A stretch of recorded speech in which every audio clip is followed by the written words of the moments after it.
دهون الدراعات المدلدله اللي مزهقانا في عيشتنا، بتخلي شكلنا مش حلو في اللبس، ده غير ان شكلها بيكون مضايقنا جدا. في الفيديو ان شاء الله احنا جايين ننسفها، جايين نقضي عليها تماما ب 10 نصايح روتين يومي لمده 5 دقائق بس لمده 30 يوم. بعدها هنقول كلمه واحده بس او جمله واحده بس للدهون بتاع الدراعات. مع السلامه للي عايز يمشي. يلا بينا.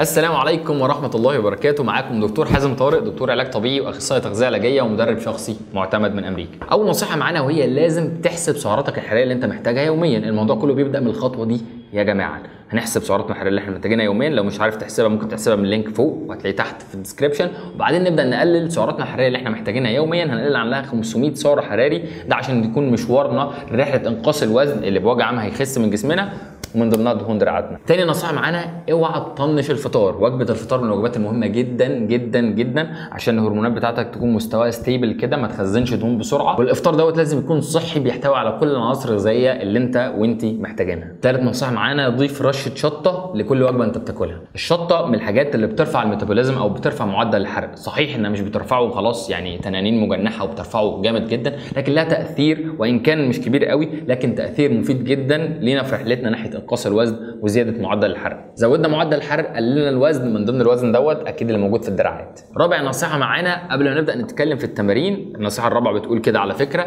مفيش تمرين بيخسس منطقه معينه.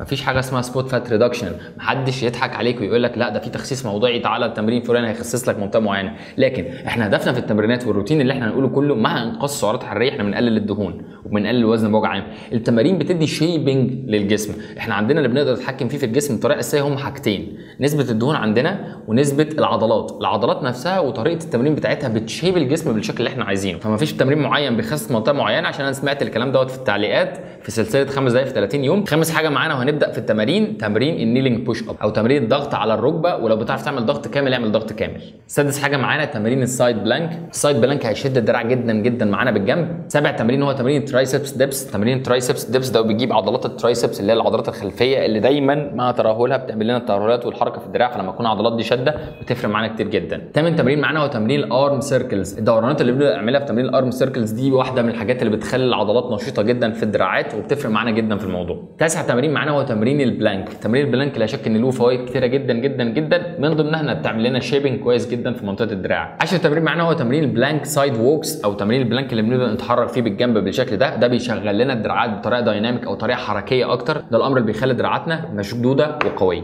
كل دي تمرينات على حده، لكن لما نحطهم مع بعض في روتين 5 دقائق ونستمر عليه 30 يوم بالطريقه اللي اقول لكم عليها، هتشوفوا فعلا النتيجه اللي انتوا بتدوروا عليها. قبل ما نشد حزام الامان بتاعنا وندخل في ال5 دقائق روتين بتاع التمرينات، لو حابب تحجز استشاره اونلاين معانا تبدا تستشيرني فيها لمده 40 دقيقه كامله، هكون معاك تستشيرني في مجال العلاج الطبيعي او التغذيه او التمرينات. تقدر تتواصل معانا على السوشيال ميديا وتلاقي اللينكات تحت في الديسكربشن عشان تعرف تفاصيل اكتر. ويلا بينا دلوقتي نشد حزام الامان وندخل في 5 دقائق نار جدا عشان نبدا ننسف الدراع ونخلي شكل الدراع زي الشكل اللي احنا عايزينه بالظبط.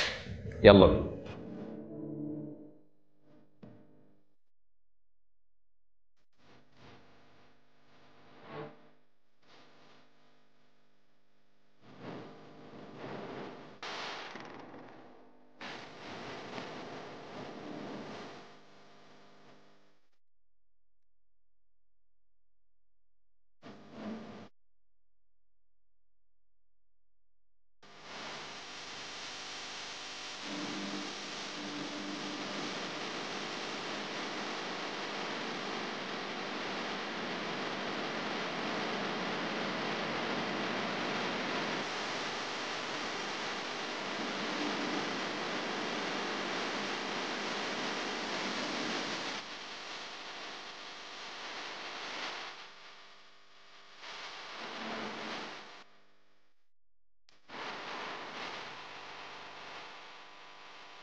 بس كده يا ابطال، يا رب يكون الفيديو عجبكم وعرفتوا فعلا كل ما هو صح وغلط عن دهون الدراعات، وعرفنا ازاي فعلا نتخلص منها بروتين يومي 5 دقائق. عايزكم تحت في الكومنتس دلوقتي تكتبوا لي قياسات بالمنظوره كده لقياس الدراع عندكم عامل ازاي، ونشوف بعد 30 يوم الدنيا هتبدا تتغير معانا ازاي. فهذه الاثناء لو استفدت من الفيديو اكيد لازم تعمل لايك جميل جدا. عايزين نوصل الفيديو ده يا جماعه ل 20,000 لايك كده عشان فعلا تحمسوني واعمل لكم تاني من الفيديوهات دي. اللايك بتاعك تاكد ان هو بمثابه كلمه شكرا ليا وبيساعد جدا معانا في القناه. كان معاكم دكتور حازم طارق، اشوفكم في الفيديو الجاي ان شاء الله.